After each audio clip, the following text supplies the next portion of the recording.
Hello.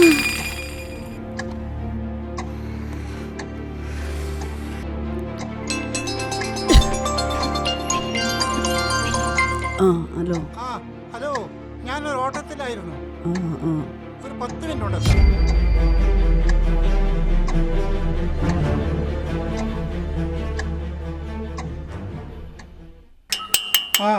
സ്ഥലത്തിട്ടോ?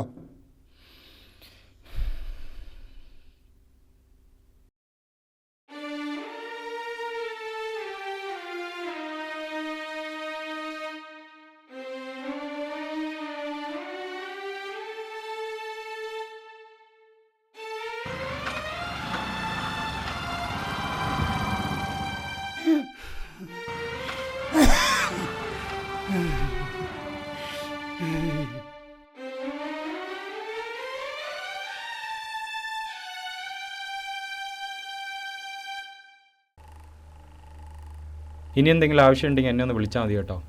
ആ വരൂ.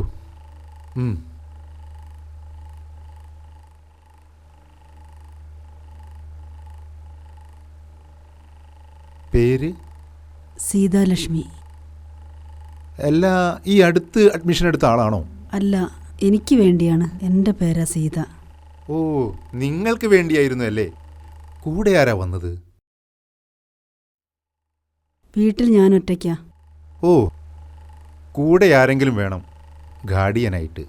എന്നാലേ ഇവിടെയുള്ള മറ്റ് പ്രൊസീജിയേഴ്സ് ചെയ്യാൻ കഴിയൂ. നിങ്ങൾക്ക് വല്ല അസുഖമോ മറ്റോ വന്നാൽ ഞങ്ങൾ അവരെ വിളിക്കും.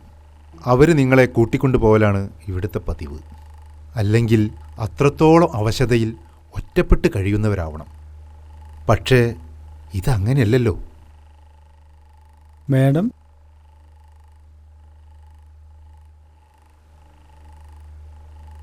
വളരെ സന്തോഷത്തോടെ കഴിഞ്ഞിരുന്ന കുടുംബം, പേരക്കുട്ടികളും മക്കളൊക്കെയായി. പിന്നെ എൻ്റെ വിജയേട്ടനും. പെട്ടെന്നായിരുന്നു വിജയേട്ടൻ എന്നെ തരിച്ചാക്കി പോയത്. അപ്പോ മക്കൾ? 2 പെൺകുട്ടികളാ. 2 കെട്ടിച്ചു വിട്ടു. ഓ, അവർ 2 പേരും ഭർത്താക്കന്മാരുടെ കൂടെ അങ്ങ് ദുബായിലാ. അത് ശരി. അവർക്കൊക്കെ ഭർത്താക്കന്മാർ പറയുന്നതിനനുസരിച്ചല്ലേ നിൽക്കാൻ പറ്റുള്ളൂ. തീർത്തും ഞാനിപ്പോൾ ഒറ്റയ്ക്ക. സോറി. നിയമപരമല്ലാതെ എനിക്കൊന്നും ചെയ്യാൻ കഴിയില്ല. നിങ്ങളുടെ അവസ്ഥ എനിക്ക് മനസ്സിലാവും.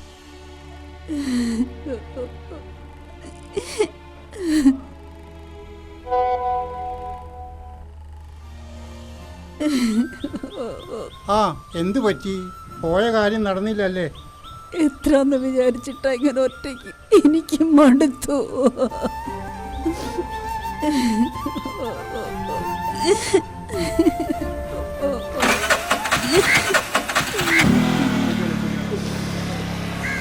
ആരല്ലാന്ന് ഒരു വഴി അടഞ്ഞ 9 വഴി തുറക്കും. അല്ല, വെള്ളമുണ്ടോ? ഓ ഇല്ലട്ടോ, അവിടുന്ന് വാങ്ങാം.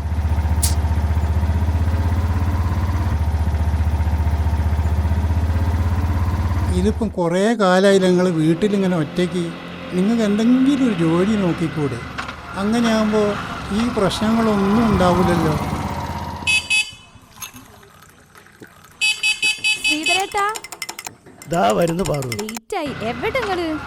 ഏട്ടാ ഒന്ന് വേഗം വാ, ടൈമില്ല. മോളെ ഒരു 2 പാക്കറ്റും കൂടി അധികം എടുത്തോ. ഇതൊക്കെ നേരത്തെ പറയണ്ടേ? ഉണ്ടെങ്കിൽ കൊടുക്ക് പാറുവോ? ആഹാ, അങ്ങനെയൊന്നും ഇപ്പൊ കൊടുക്കാൻ പറ്റൂല. ഇല്ല ഇന്നില്ല കേട്ടോ, നാളെ സെറ്റാക്കാം. ആ ഓക്കെ. ശ്രീരേട്ടാ, ഒരു കുപ്പി വെള്ളം അടിക്കട്ടോ. തണുപ്പില്ല കേട്ടോ. ഇടയ്ക്കൊരു ലീവൊക്കെ ആവട്ടോ. ജീവിക്കണ്ടേ ഏട്ടാ, എന്താ ചെയ്യാ? മോളെ, ബിസിനസ് മാത്രം പോരട്ടോ, പഠിച്ച് ജയിക്കുകയും വേണം. മോളെ ഇതേ കയ്യിലുള്ളൂ.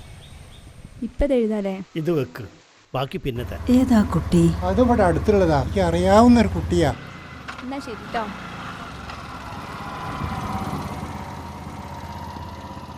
ഓള് മിടിക്കുക. കഴിഞ്ഞ ഉരുൾപൊട്ടലിന് ആ കുടുംബത്തിൽ ബാക്കിയായത് ഓള് മാത്രമാണ്. ഓക്കാണെങ്കിലോ ഒരു കാലും പോയി. ശരിക്കും അങ്ങനെ ആവണം മക്കള്. വീണെടുത്ത് എണീക്കണം. താങ്ങാൻ ആളില്ലെന്ന് കണ്ടാൽ താനേ നടക്കണം.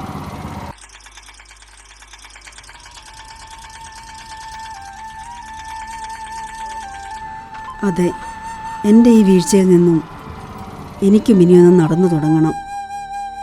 എന്നിലേക്ക്, എൻ്റെ ജീവിതത്തിലേക്ക്.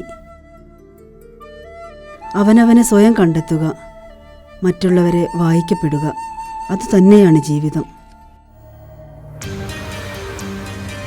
കാലം അങ്ങനെയാണ്, അത് ചലിച്ചുകൊണ്ടേയിരിക്കും. അതിനൊപ്പം നമ്മളും. എല്ലാവരും എല്ലാ കാലത്തും ആർക്കൊപ്പവും നിലനിൽക്കുന്നില്ലെന്നതാണ് പ്രപഞ്ച സത്യം. ഞാൻ ഇന്ന് മനസ്സിലാക്കുന്നു, അവനവനേക്കാളേറെ ആർക്കും ആരെയും സ്നേഹിക്കാൻ കഴിയില്ലെന്ന സത്യം.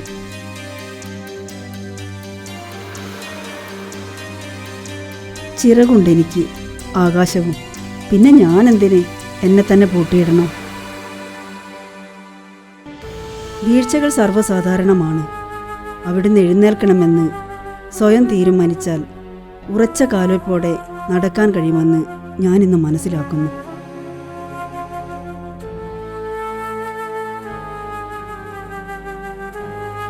ഇറുകിയ മനസ്സിൻ്റെ കെട്ടഴിച്ച് ഇടറുന്ന ഹൃദയത്തെ മാറ്റിവെച്ച് ഇവരുടെ ഇടയിലേക്ക് ഞാനും.